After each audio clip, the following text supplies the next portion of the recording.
Tag, and welcome to my first video review of a comic book at Half-Hearted Films. Now, usually my friend Jake and I do sketch videos such as I drink your milkshake!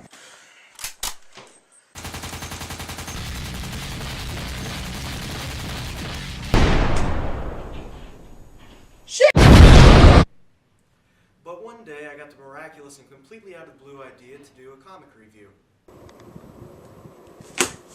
I should review comics. Yeah, no, right. Original?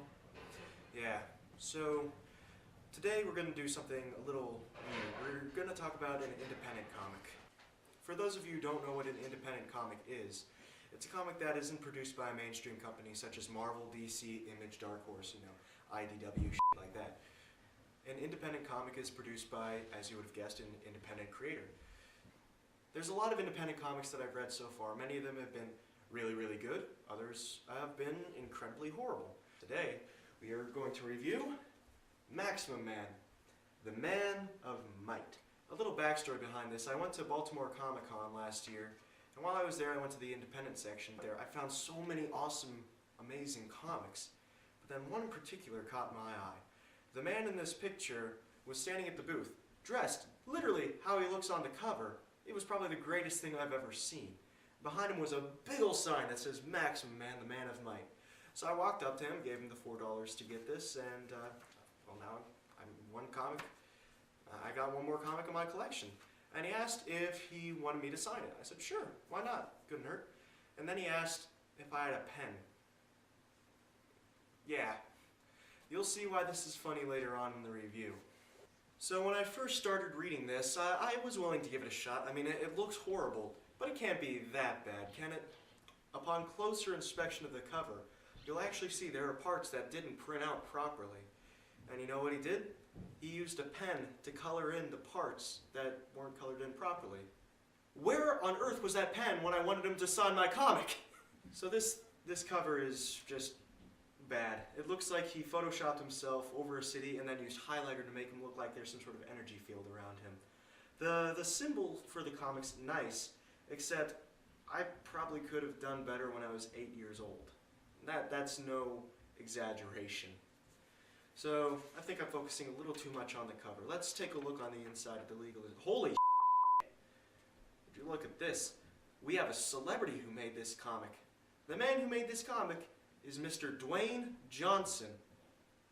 Oh, never mind, not that Dwayne Johnson. This Dwayne Johnson.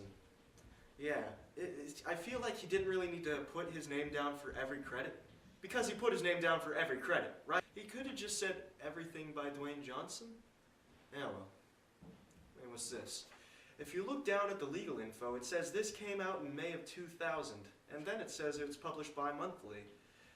But you know, when I went there, there were only about 4 comics available, which means within the expanse of 14 years, he has only made 4 of these. But there's a little bit of a difference between once every couple of years and once every 2 months. There's just a little bit of difference. So now let's take a look on the inside. Holy shit. This looks like they hired Frank Miller high on Vicodin to redraw Batman The Dark Knight Strikes Again. Sure. Goodness. Anywho, the story seems pretty generic when you first read it. Once upon a time, there was a young, aspiring comic artist who decided for pretty much no reason whatsoever to go out for a midnight jog. And while he's running, there's a meteor that's coming straight down at him. Luckily, he's able to avoid it, so he's pretty good. But then he thinks it's a really great idea to touch this alien rock for pretty much no reason. And when touching it, it explodes. And when he wakes up, he feels a strange sensation throughout his body. And you know what? He doesn't even hesitate to tell you. He literally says that out loud, that he feels weird. So anyway, disoriented, he decides to walk home. And along the way, he meets 3 bad guys who look like they belong in the Teenage Mutant Ninja Turtles universe. They decide to attack him for no other reason except for the fact that he's, just sort of walking there. And then he emits a huge blast of radioactive energy, startling the bad guys, and they decide to run away. And for no other reason than literally the fact that he thought he could, he lifted up a building. Oh, and then, after this wonderful introduction story is played, we get count them, 4 advertisements. We haven't even seen him in his costume yet, and here we see him holding up a t-shirt telling us to buy it. He hasn't even been established in the story yet. And there's a theme song here. Now, I have no idea how it's supposed to go. It says, Ride of the Valkyries. Does he mean Flight of the Valkyries? And even if he did, I'm looking at it, I'm trying to visualize how the song would go. It doesn't. It wouldn't go. And then we get another advertisement where a young boy's at a comic shop and he's looking at all the different comics available and he says, wow, everything here is okay, but I want something that's new, fresh, original, and amazing. And then Maximum Man comes out and says, here, buy my book. They're advertising the book we are currently reading in the book. That's some Inception shit right there. You know what? This kid is stupid. I mean, if he goes to the comic shop and he's excited by this, you know, there must be some pretty comics there. You know, I'm going to go to the comic shop right now and see if I can find a copy of Action Man. In fact, yeah, let's do that right now.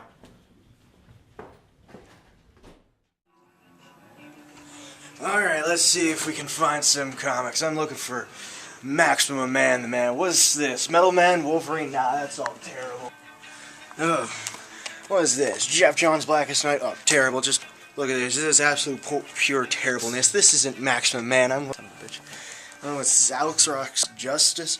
Oh man, just look at that art. That's terrible. Who uses watercolor anymore? That's 5th grade stuff. I mean, look at that. That's just terrible. And the story's just god awful. This isn't Maximum Man. This isn't what I'm looking for. Oh my goodness, look at this, Watchmen.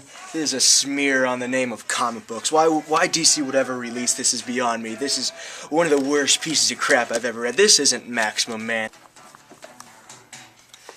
Don't even get me started.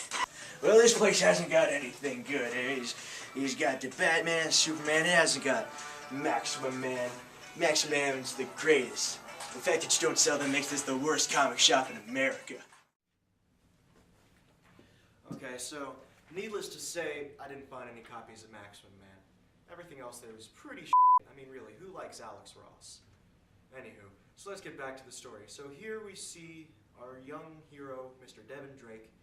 He decides to explore the different superpowers he has, which include super strength, flight, energy ray projection, and a third sight sense of cosmic awareness and converting into living energy. Okay, what the hell does that even mean?